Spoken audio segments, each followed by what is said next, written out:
Roaming the streets in the early hours, armed with a knife, Valdo Calocane stabbed 3 strangers to death.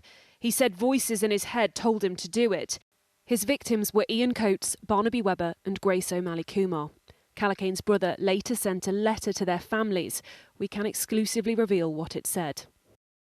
We have seen firsthand just how broken the mental health care system is and can say without hesitation that this tragedy was completely avoidable if the system worked properly.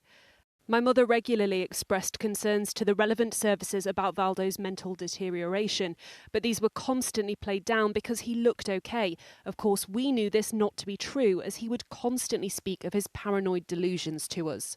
Ian was a grandfather and much-loved school caretaker. How did it make you feel reading that letter? Angry.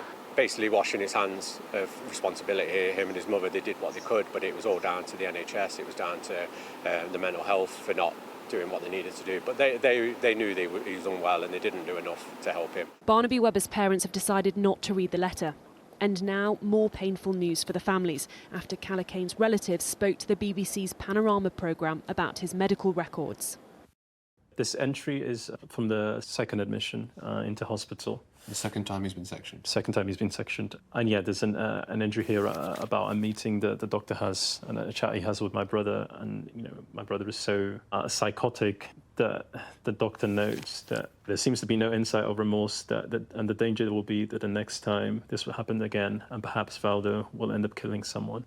We know Valdo care wasn't up to standard. But reading this note is just beyond anything. You think this could have been avoided, you could have done something. His mother and brother say this was one of a series of missed opportunities to escalate Calocane's care, like when he admitted he'd lied to doctors about no longer hearing voices in order to be discharged. The chief executive of Nottinghamshire Healthcare says he is committed to do everything within his power to prevent such a tragedy reoccurring. Both the victims' families and Calocane's want a public inquiry. We understand this will go ahead.